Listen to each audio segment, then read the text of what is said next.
Ketegangan Laut Cina Selatan berlanjut per hari ini yang menurut pengamat banyak orang pemerintah belum ada langkah antisipasinya. Kalau sudah seperti ini, rakyat agaknya akan dipertontonkan hal yang sama seperti COVID, yaitu bakal gagap. Ingat corona di bulan Januari dan Februari dibilang gak bakal masuk, malah mempromosikan pariwisata, malah membuka pintu virus masuk. Bagi saya ini seperti servo mekanismenya pengelola negara saat ini. Apa itu servo mekanisme? Yaitu sebuah hal yang negatif yang terjadi berulang-ulang dalam kehidupan seseorang. Ini seakan sudah menjadi bawaan nasib, bawaan pilihan bawah sadarnya pengelola negara ini. Servo mekanisme ini adalah sistem kehidupan yang melayani seseorang yang selalu berulang-ulang, dan semua ini sebenarnya ciptaannya sendiri. Kesialan-kesialan, kesusahan-kesusahan, masalah-masalah selalu berulang dan semodel. Servo mekanisme manusia cenderung menarik hal yang sama berulang-ulang karena pikiran bawah sadarnya sudah mempunyai program itu. Jadi ketika diperlihatkan peristiwa yang persis sama seperti perang di Laut Cina Selatan ini,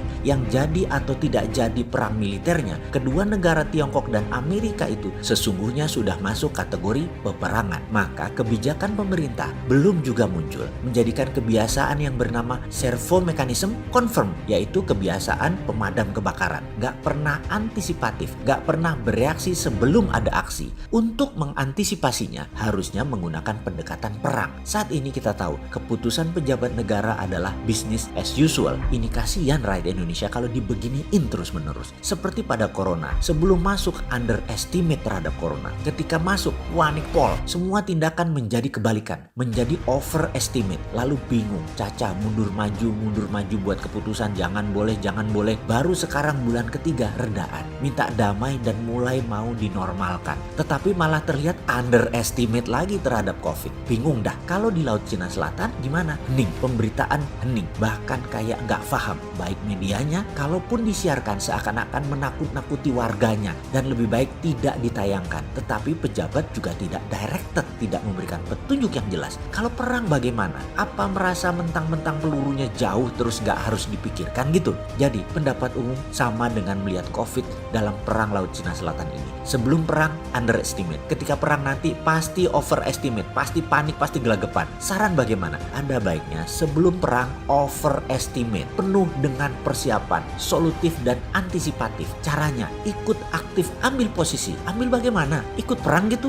Iyalah, ambil posisi itu namanya proaktif. Kita jelaskan, kita semua tahu posisi Indonesia sekarang miring ke Tiongkok dalam perang Laut Cina Selatan. Jelas itu dan tidak usah dibantah lagi. Sebentar ada yang komentar, itu Trump mau pindahkan pabrik Amerika dari pabriknya di Cina ke Brebes. Trump juga telepon-teleponan mau bantu alat kesehatan di Indonesia. Ini susah nih kalau bernegara masih polos melihatnya. Kita balik deh cara mikirnya. Kalau Anda jadi Trump, Anda ingin 2 kali jadi presiden Amerika, Anda ingin menang kompetisi dengan Cina, Anda ingin terus menjadi sheriffnya dunia, maka yang dimainkan adalah lobby politik. Ada janji surga. Ingat, ada kan politikus kayak gitu, kasih PHP, janji surga, yang mana ketika jabatan diperoleh, ya tidak ditunaikan janjinya. Trump juga sama, ambil hati dulu seluruh negara di kawasan Laut Cina Selatan. Tetapi hatinya Amerika sudah ke Sungai Mekong. Indonesia selama ini bukan mitra atau bukan aliansi, beda. Ini semua menjadi transaksional sekali. Makanya saya pernah bilang hubungannya kayak sama lonte, beli putus gak pakai hati, yang penting puas. Anda yang menentukan ya siapa yang puas, siapa yang bayar, dan siapa yang terima bayaran. Wes, ngerti ya, gak usah dilanjutin. Jadi nanti ketika perang selesai, ya gak ada janji-janji tadi. Janji ya tinggal janji, persis lah seperti semua cowok yang punya mental maunya nidurin doang, puas tersalurkan. Sebelum sawah terlampiasi, wih, bulan kalau diminta dikasih kali. Air laut dikeringkan, besok kering tuh laut. Begitu dapat apa yang dimaui, belok dia. Mana ada loyalitas didapatkan dari hubungan transaksional? Mana ada cinta? Mana ada relationship? Kapan pacarannya? Kapan romantisnya? Terus ngarep dikawin gitu? Makanya kita jangan lenje-lenje gitu, jangan sok-sok cantik, sadarlah. Kita nih barang bekas, gak pernah ada ongkos perawatan, gak pernah nabur mau nuai. Kita harus ubah semua itu. Kita bisa ubah, gak ada kata telat. Apa yang harus kita lakukan? Begini solusinya, kasih penawaran yang tidak bisa kedua belah pihak tolak, tapi memerlukan cukup waktu untuk dikerjakannya. Kita semua tahu kekuatan Indonesia ada di choke point Selat Malaka. Dengan posisi choke point ini, Cina minta jangan kasih Amerika, lalu Amerika minta izin boleh pasang pangkalan di sana. Ini kuncinya. Kalau saya saya nih punya mandat. Maka jawabannya beda dengan apa yang dilakukan oleh pemerintah saat ini yang mengatakan bahwa kita negara bebas aktif, kami tidak berpihak, kami netral.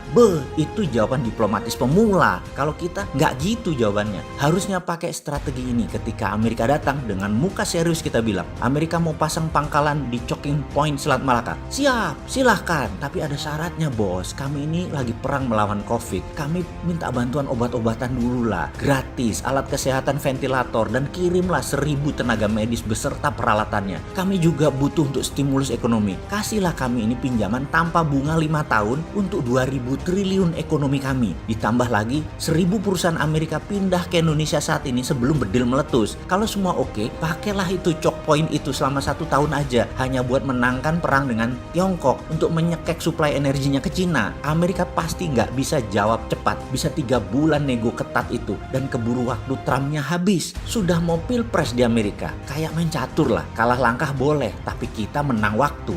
Ketika Tiongkok datang minta jangan izinkan Amerika buat pangkalan di Choking Point tersebut, kita bilang siap. Tapi semua investasi di Cina, jalan tol, pelabuhan, potong 100% investasinya. Lu juga kagak rugi lah. Orang Anda cetak uang sendiri pakai negaranya, nggak pakai modal, gratis semua. Kita hitung nol deh. Termasuk investasi ekspor debt di Konawe sana. 50% buat BUMN Antam. Sebagai strategi oversight, ada unsur negara di dalam setiap bisnis strategis di Indonesia. Saya yakin Cina bingung jawabnya. Keduanya Amerika dan Tiongkok akan panik, gulung komeng merayu dan bernegosiasi dengan Indonesia. Ini tawaran sulit mereka tolak tapi sulit mereka kerjakan. Ujung-ujungnya keburu perang. Tapi pandangan mereka pada saat nanti Indonesia negara yang punya standpoint, punya postur. Mereka hormat nantinya karena kita tahu posisi kita. Kalaupun salah satunya memenuhi permintaan kita, kita dalam posisi menang juga daripada nggak dapat apa-apa kayak sekarang dan jadi bulan-bulanan. Sahabat, semoga bermanfaat informasi ini. Nggak pantas ya Sontoloyo ini ilmunya ya.